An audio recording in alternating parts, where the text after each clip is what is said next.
Juba mitu aastat järjest ootavad Valgamaa elanikud aasta lõpus Kungla muusikalitruppi uut lavastust.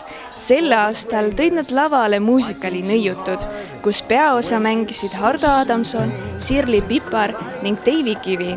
Lavastajaks oli Siiri Põldsaar koos muusikalitruppi enda näitleja Tauri Paiga. Tantsulise poole eest vastutas Marika Eespere.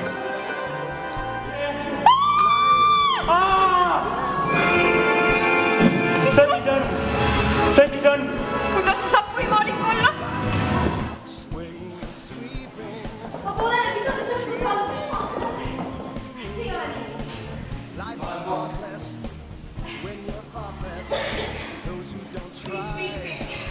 Kas sa tead? Millest tänavune etendus räägib? Jessukene, no suurest sõprusest ja armastusest, unistuste täitumisest ja täitmata jätmisest ehk täiesti igapäevaelus maagilisel moel. Lavastasid esimest korda koos trupi näitleja Tauri Paiga. Kellelt tuli see idee? No eks ta minu idee ikka oli, sellepärast et Tauri on nii palju aastaid olnud ja ta on ju varem ka ju toetanud ja aitanud oma mõtetega ja ta on selline põhitegija alati, kes igal pool on käed küljes. Keda siis veel? Miks peaks üks noor liituma Kungla muusikalitrupiga? Kungla muusikalitrupp annab noortele väga palju uusi omadusi, näiteks enesekindlust. Enne kui ma Kunglaga liitusin, oli mul tohutu lavahirm, aga nüüd ma lihtsalt lähen lava peale.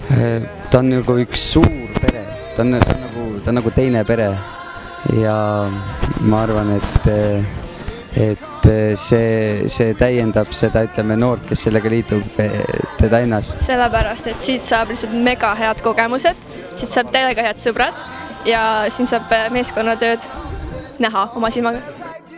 Nüüd vaadates neid, kes on juba nii-öelda meie vilistlased, et kindlasti on nendel nagu seda julgust elus läbi lüüa rohkem, et seda nagu kindlasti ükskõik, kas oma tööalaselt, perealaselt.